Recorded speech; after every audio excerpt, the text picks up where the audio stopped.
Hello दोस्तों, master study classes की इस ऑनलाइन दुनिया में मैं अरुण शर्मा एक बार फिर से आपका हार्दिक स्वागत करता हूं, अभिनंदन करता हूं। आज का जो टॉपिक रहने वाला है वो है सिंधु नदी तंत्र। देखिए, सिंधु नदी तंत्र में सिंधु और उसकी सहायक नदियों को सम्मिलित किया जाता है।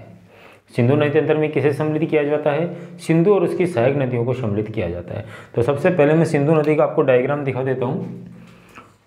भाई, हमें सिंधु नदी के डायग्राम के लिए भारत के ऊपर वाला हिस्से की आवश्यकता है।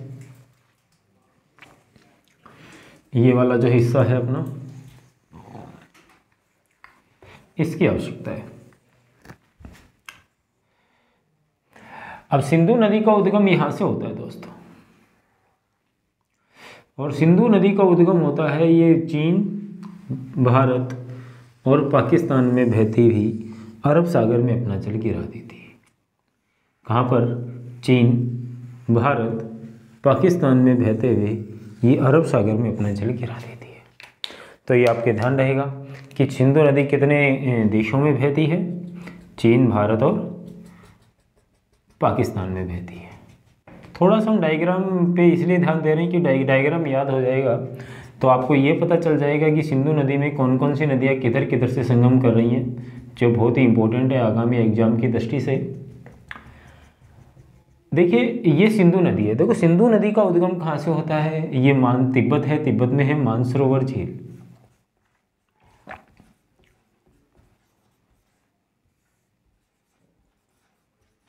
कौन सी झील है दोस्तों? तिब्बत में है मानसरोवर झील। तिब्बत में मानसरोवर झील का ये स्थान है जिसे कहते हैं बोखरचू नामक स्थान। बोखरचू नामक स्थान से सिंधु नदी निकलती है, ठीक है। और ये चीन अर्थात तिब्बत जो है ये चीन का हिस्सा है, फिर भारत और पाकिस्तान में बहती है। क्लियर हो गया? थोड़ा हम यहाँ पे देखते हैं, ये हिमाचल प्रदेश है, इसकी सहायक नदियाँ देख लेते हैं दोस्तों कुछ एक। हिमाचल प्रदेश में देखिए, यहाँ से एक नदी निकलती है दो शाखाओं में। इस ऊपर वाली शाखा का नाम है चंद्र। क्या नाम है? चंद्र है। और नीचे वाली शाखा का नाम है भागा। ये दोनों शाखाएं हिमाचल प्रदेश का ये केलांग है। हिमाचल प्रदेश के केलांग में ही आपस में संगम करती हैं और इनको नाम हो जाता है चंद्रभागा। चंद्रभागा नदी जब जम्मू कश्मीर में प्रवेश करती है तो दोस्तों इसका नाम चिनाब हो जाता है। इसका नाम क्या हो जाता है? चिनाब हो जाता है। ये देखिए, चिनाब नदी है। कौन सी नदी है ये? चिनाब नदी है। इसमें थोड़ा सा पानी डाल देते हैं क्योंकि बिना पानी के तो कैसी नदी होगी। क्लियर है? अब देखिए, तो जम्मू कश्मीर में इसे क्या कह दिया गया? चिनाब कह दिया गया मित्रों। चिनाब नदी पर जम्मू कश्मीर में संसार का सबसे ऊंचा आर्क ब्रिज स्थित है। ये एक रेल ब्रिज है, संसार का सबसे ऊंचा रेल ब्रिज है ये, जिसे आर्क ब्रिज के नाम से जाना जाता है। आर्क का अर्ध चंद्राकार स्थिति में बना हुआ है, देखिए ऐसे, इसलिए इसे आर्क ब्रिज कहा जाता है। क्या कहा जाता है? Arch bridge.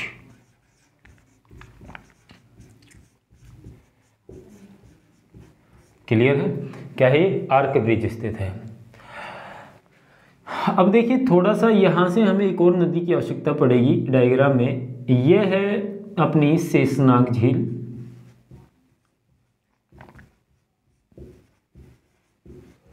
देखिए, जम्मू कश्मीर में बेरीनाग झरना है। कौन सा झरना है? बेरीनाग। बेरीनाग झरने की तलहटी में ये शेषनाग झील है।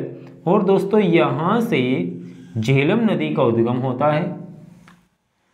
आपको याद होगा एग्जाम में कई बार आया हुआ है कि LOC के समांतर, ये LOC है, यहाँ पर लाइन ऑफ कंट्रोल है। LOC के समांतर कौन सी नदी बहती है? तो आपका आंसर क्या होगा? झेलम नदी बहती है मित्रों। कौन सी नदी बहती है? झेलम नदी। इस नदी का नाम है झेलम। इस नदी का नाम है सिंधु। और दोस्तों, इस नदी का नाम है चिनाब।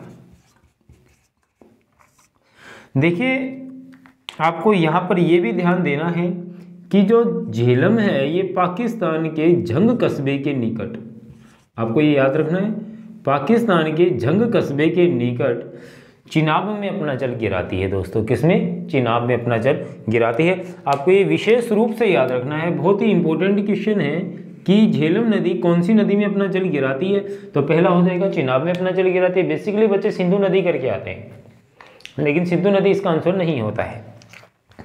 ठीक है, अब देखिए यहां से हिमाचल प्रदेश में ये तो बाड़ालाचा दर्रा है, यहाँ से जब ये चंद्रभागा निकलती है, ये कौन से दर्रे से निकलती है? बाड़ालाचा दर्रे से निकलती है। कौन से दर्रे से निकलती है? बाड़ालाचा दर्रे से चंद्रभागा नदी का उद्गम होता है। ठीक है, अब हिमाचल प्रदेश में थोड़ा सा आगे चलेंगे तो रोहतांग दर्रा है, और रोहतांग दर्रे से दोस्तों रावी नदी का उद्गम होता है। कौन सी नदी का उद्गम होता है? ये रावी नदी निकल रही है, देखिए ये रावी नदी हो गई। ये रोहतांग दर्रे से निकल के आती है। कहाँ से निकल के आती है? रोहतांग दर्रे से निकल के आती है, ये रावी नदी है। देखिए डायग्राम से आपको बिल्कुल समझ में आ जाएगा किधर किधर की जा रही हैं ये नदियाँ। ये रावी नदी है, रोहतांग दर्रे से निकल रही है। ये दर्रा आपको याद रखना है दोस्तों, रोहतांग दर्रा है। कौन सा दर्रा है? रोहतांग दर्रे के, रोहतांग दर्रा है ये बाड़ालाचा दर्रा है। ठीक है, और ये कौन सी नदी है? ये दोस्तों रावी नदी है। रावी नदी चिनाब में संगम करती है। कहाँ पर करती है दोस्तों? तो रावी नदी चिनाब में सराय सिंधु नामक स्थान पे करती है।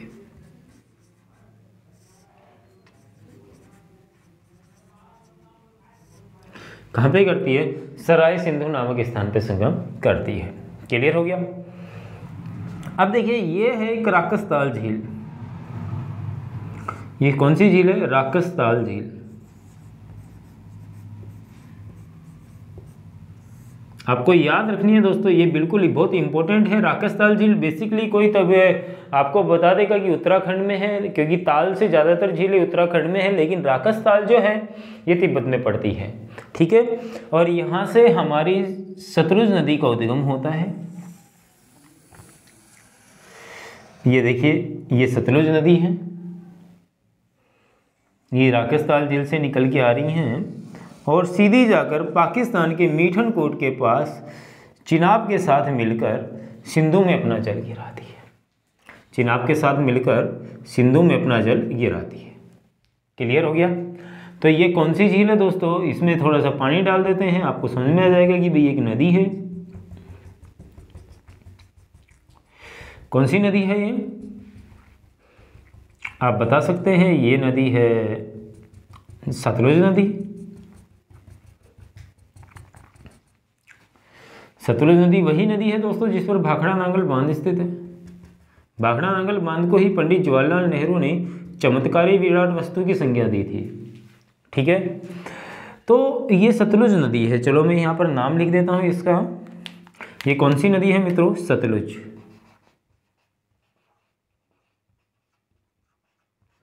ये है आपकी सतलुज नदी। और ये जो स्थान है जहां पर ये संगम कर रही हैं, ये है पाकिस्तान का मीठन कोट नामक स्थान। कौन सा स्थान है मित्रों? मीठन कोट नामक स्थान। याद हो जाना चाहिए कौन सा स्थान है? मीठन कोट नामक स्थान है। क्लियर हो गया?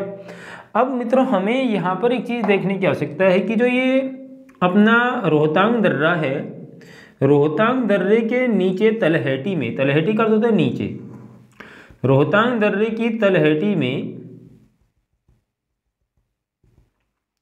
व्यास कुंड स्थित है। ये जो कुंड है दोस्तों इसका नाम है व्यास कुंड।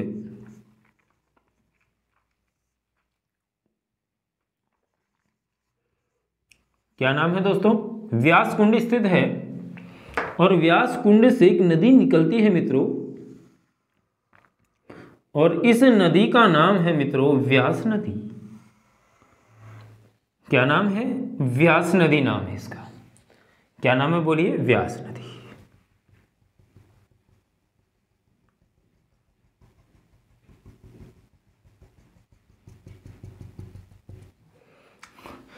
ये नदी जो दोस्तों है व्यास,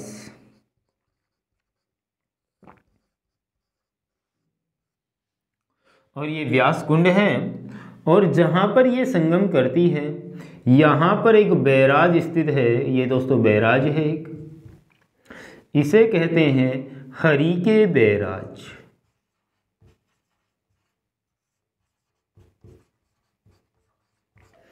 दोस्तों आपको याद होगा हरिके बैराज से ही इंदिरा गांधी नहर निकाली गई है। कौन सी? इंदिरा गांधी नहर। इंदिरा गांधी नहर, ING नहर बोलते हैं इसे, इंदिरा गांधी नहर निकाली गई है। ठीक है, तो आपको ये याद रखना है इंदिरा गांधी नहर जो भारत की सबसे बड़ी नहर परियोजना है और संसार की सबसे लंबी नहर परियोजनाओं में शुमार है, उसका वो कहाँ से निकाली गई है? हरिके बैराज से निकाली गई है। कहाँ से निकाली गई है? हरिके बैराज से निकाली गई है। तो देखिए ये जो डायग्राम बना है आपके सामने, इसमें सिंधु नदी से रिलेटेड ज़्यादातर महत्वपूर्ण क्वेश्चन आ जाएंगे। जैसे आपसे पूछा जाएगा कि भाई सिंधु नदी का उद्गम कहाँ से होता है, तो मानसरोवर झील से होता है, बोखरचू नाम के स्थान से। डायग्राम आपके आगे है, अब मैं इसको पढ़ा देता हूँ, ध्यान से देखिएगा। टॉपिक है आपका सिंधु नदी।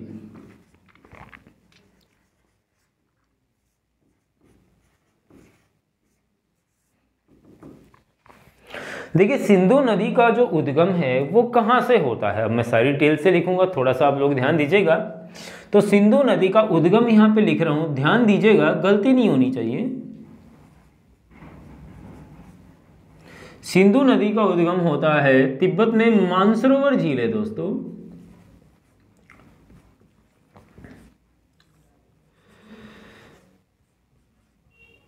कौन सी झील है? मानसरोवर झील है, और मानसरोवर झील में बोखरचू नामक स्थान है।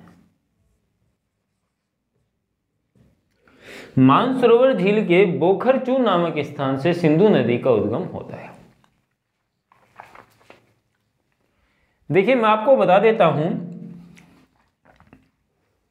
सिंधु नदी के किनारे विश्व प्रसिद्ध सिंधु घाटी सभ्यता भी प्राप्त हुई है।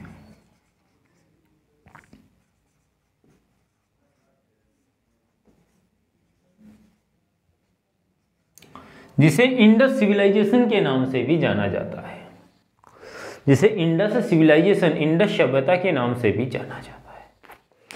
सिंधु सभ्यता को हड़प्पा सभ्यता भी कहा जाता है। मित्रों इस पे बाद में कभी बात करेंगे फ्री टाइम में।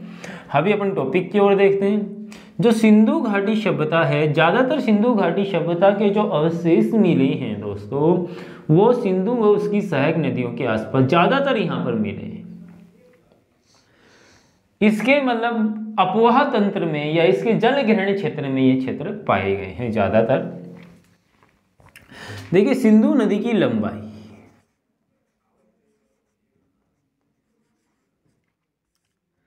सिंधु नदी की जो लंबाई है दोस्तों 2880 किलोमीटर है।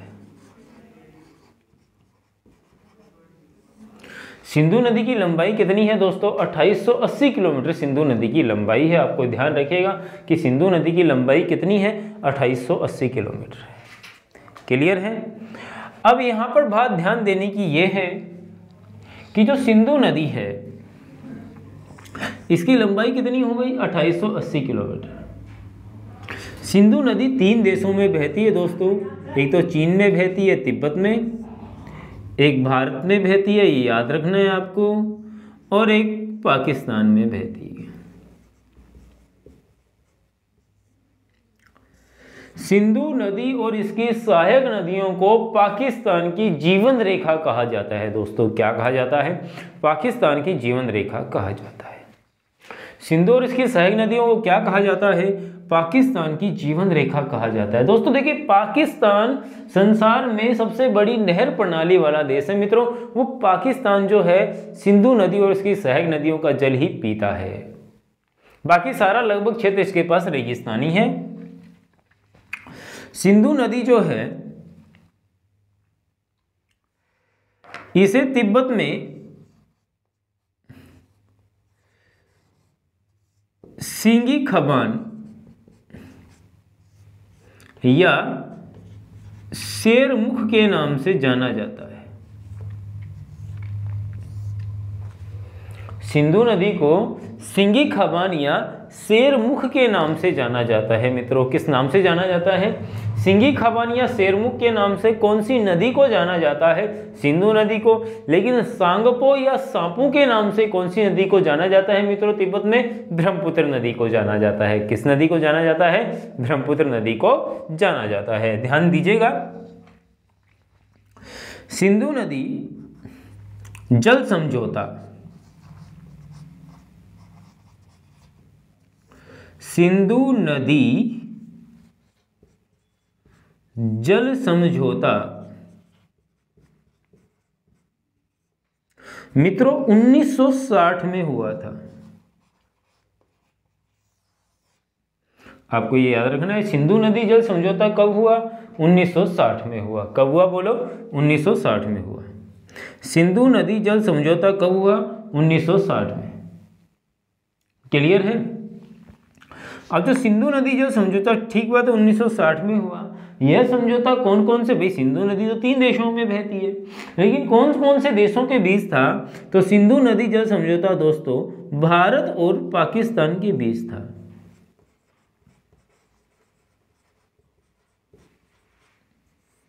कौन कौन से देशों के बीच था? भारत और पाकिस्तान के बीच था। कौन सा समझौता? सिंधु नदी जल समझौता। देखिए, सिंधु नदी जल समझौते की मध्यस्थता किसके द्वारा की गई थी? इस संधि का बिचौलिया कौन था? मध्यस्थ व्यक्ति कौन था? ठीक है, मध्यस्थता करने वाला बिचौलिया कौन था? तो सिंधु नदी जल समझौते का जो बिचौलिया था, मध्यस्थता की थी दोस्तों, वर्ल्ड बैंक ने की थी, विश्व बैंक ने की थी। सिंधु नदी जल समझौते की मध्यस्थता किसके द्वारा की गई थी? विश्व बैंक के द्वारा की गई थी। मित्रों, किसके द्वारा की गई थी? विश्व बैंक के द्वारा की गई थी। देखिए, सिंधु नदी जल समझौते में 5 नदियों को सम्मिलित किया गया। देखिए दोस्तों, यहाँ पर कुल 6 नदियां बनी हुई है। मैं आपको थोड़ा सा ध्यान दिला देता हूँ, आप ध्यान दीजिएगा मित्रों। जैसे एक तो है सिंधु नदी, 2 है झेलम नदी, 3 है चिनाब नदी, 5 है रावी नदी, 6 है व्यास नदी, 4 है रावी नदी और 5 है व्यास नदी और 6 है सतलुज नदी। इस प्रकार से 6 नदियां बनी हुई है। क्लियर है? लेकिन सिंधु नदी जल समझौते में इन नदियों में से केवल 5 नदियों को ही सम्मिलित किया गया है। कितनी नदियों को सम्मिलित किया गया है? 5 नदियों को सम्मिलित किया गया है। तो पेपर में आ जाएगा कि भाई सिंधु नदी जल समझौते में कौन सी नदी को सम्मिलित नहीं किया गया? ऑप्शन में आ जाएगा झेलम, चिनाब, रावी, व्यास। तो दोस्तों व्यास नदी को सम्मिलित नहीं किया गया है। देखिए, व्यास नदी भारत में निकलती है और भारत में ही समाप्त हो जाती है। पूर्ण रूप से भारतीय नदी है, ना इसका चाइना से कोई लेना देना है, ना पाकिस्तान का कोई लेना देना है इसमें, अर्थात ये पूर्ण रूप से भारतीय नदी है। तो व्यास नदी को सिंधु नदी जल समझौते में हमने सम्मिलित नहीं किया है। बाकी समस्त जो 5 नदियां आपको दिखाई दे रही हैं, व्यास नदी को छोड़कर जो 5 नदियां हैं, कुल यहाँ पर डायग्राम में मैंने 6 ही नदियां बनाई हैं, क्योंकि इनकी सहायक नदियां दिखाने का आपको कोई फायदा नहीं, वो समझा देंगे बाद में जब। लेकिन व्यास नदी देखिए कि भारत से निकलती है, भारत में ही समाप्त हो रही है, तो पूर्ण रूप से भारतीय है। तो व्यास नदी सिंधु नदी जल समझौते में सम्मिलित नहीं की गई है। अब थोड़ा देखिए कि इस नदी जल समझौते में कौन सी नदी का कितना प्रतिशत पानी पाकिस्तान को दिया जाता है। तो पहले तो मैं 5 नदियां लिख देता हूं कि कौन कौन सी नदियां हैं, ध्यान दीजिएगा। नंबर 1 पे है जैसे सिंधु नदी। क्लियर है दोस्तों? तो सिंधु नदी जो है, सिंधु नदी के जल का हम 80% पानी पाकिस्तान को देते हैं। भारत केवल 20% उपयोग में लेता है, 80% हम पाकिस्तान को दे देते हैं। क्लियर हो गया? सिंधु नदी के जल का हम कितना % पाकिस्तान को देते हैं? 80% पानी पाकिस्तान को देते हैं। क्लियर? अब दोस्तों दूसरे नंबर पे हम झेलम ले लेते हैं। झेलम नदी के जल का भी 80% पानी हम पाकिस्तान को देते हैं। झेलम नदी के जल का भी हम कितना % पाकिस्तान को देते हैं? 80% पाकिस्तान को देते हैं। ठीक है? चिनाब नदी के जल का भी हम 80% पाकिस्तान को देते हैं। चिनाब नदी के जल का भी हम कितना परसेंट पाकिस्तान को देते हैं? 80% पाकिस्तान को देते हैं। क्लियर है?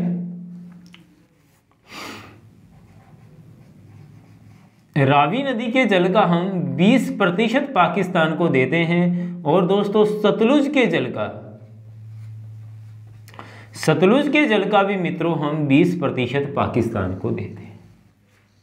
तो यहां तक आपको समझ में आ गया होगा। बहुत सिंपल सी बात थी, आपको समझने योग्य बात है, बिल्कुल क्लियर है। ठीक है, अब देखिए, अब मैं यहां पर थोड़ा सा ध्यान देता हूं कि यदि हम बात करें चिनाब की,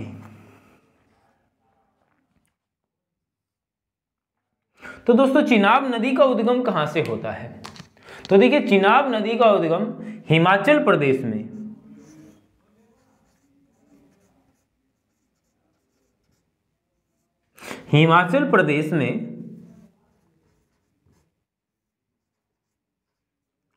बाड़ा लाचा दर्रे से होता है।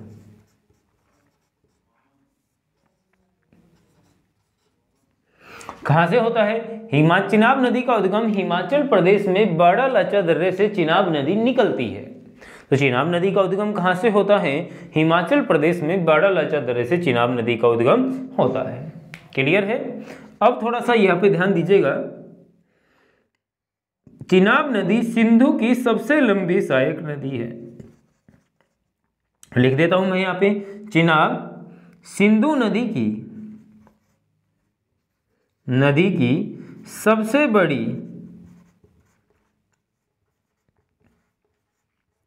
सहायक नदी है।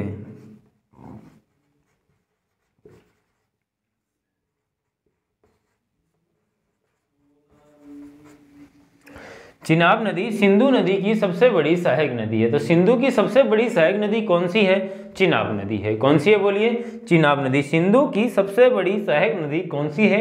चिनाब नदी है। क्लियर हो गया?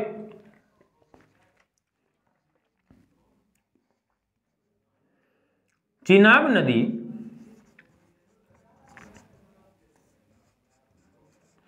उद्गम स्थल पर दो शाखाओं में निकलती है। एक तो है दोस्तों चंद्र और दूसरी है भागा। ये दोनों शाखाएं हिमाचल प्रदेश के केलांग में आपस में संगम करती हैं। कहां पे संगम करती हैं? हिमाचल प्रदेश के केलांग में ये दोनों शाखाएं आपस में संगम करती हैं और इसका नाम हो जाता है चंद्रभागा। क्या नाम हो जाता है मित्रों? चंद्रभागा हो जाता है। क्लियर है? जो चंद्रभागा नाम है ये आगे जाकर जम्मू कश्मीर में चिनाब हो जाता है। देखिए दोस्तों, चिनाब नदी पर जम्मू कश्मीर में आर्क ब्रिज स्थित है। कौन सा ब्रिज स्थित है? आर्क ब्रिज स्थित है, जो संसार का सबसे ऊंचा रेल ब्रिज है।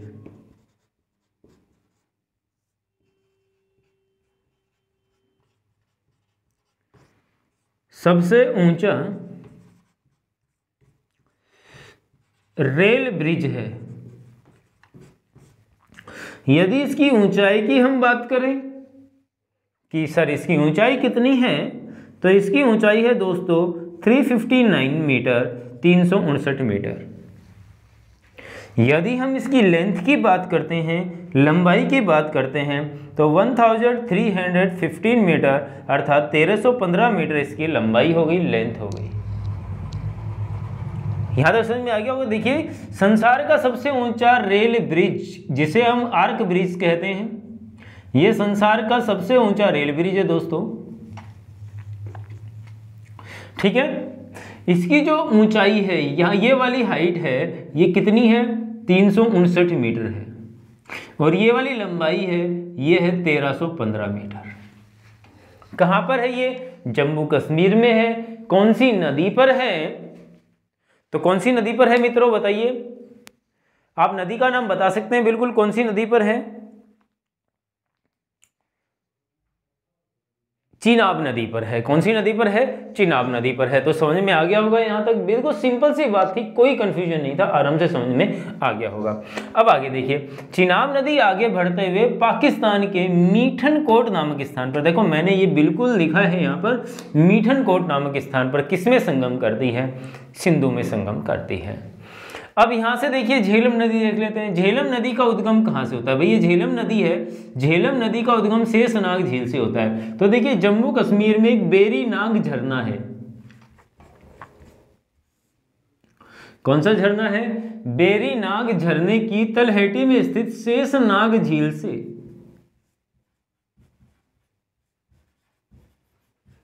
कौन सी झील से दोस्तों? शेषनाग झील से कौन सी नदी का उद्गम होता है? हमारी झेलम नदी का उद्गम होता है। मित्रों आपको एक बात बताता हूं, झेलम नदी वुल्लर झील में जल की पूर्ति करती है।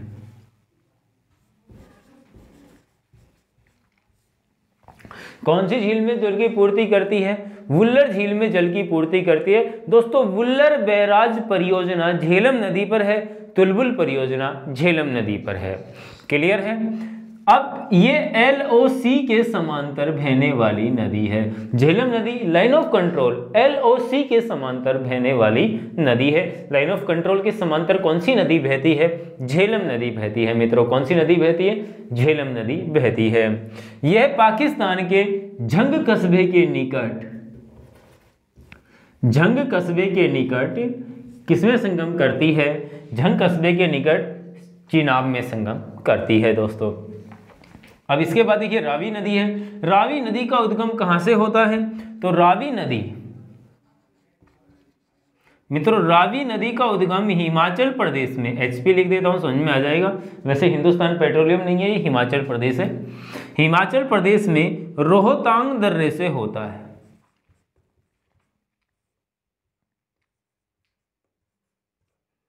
हिमाचल प्रदेश में कौन से दर्रे से होता है? रोहतांग दर्रे से होता है। क्लियर हो गया? कौन से दर्रे से होता है मित्रों? रोहतांग दर्रे से होता है। ये आगे बढ़ते हुए भारत से आगे जाकर ये पाकिस्तान में सराय सिंधु नामक स्थान है। कौन सा स्थान है? सराय सिंधु।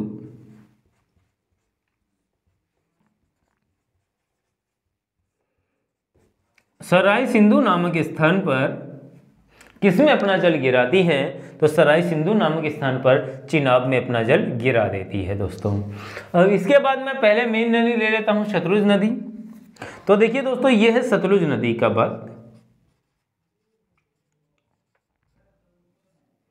सतलुज नदी, सतलुज नदी का उद्गम होता है तिब्बत में राकसताल नामक स्थान से। कौन सा स्थान से होता है मित्रों? राकसताल नामक स्थान से। सतलुज नदी का उद्गम कहां से हो रहा है? बोलिए।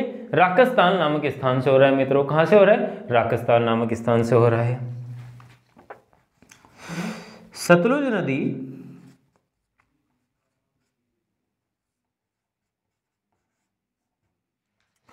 सतलुज नदी का उद्गम कहां से हो रहा है? राकसताल नामक स्थान से हो रहा है। कहां से हो रहा है? बोलिए। राकसताल नामक स्थान से हो रहा है। सतलुज नदी पर भाखड़ा नांगल बांध बना हुआ है।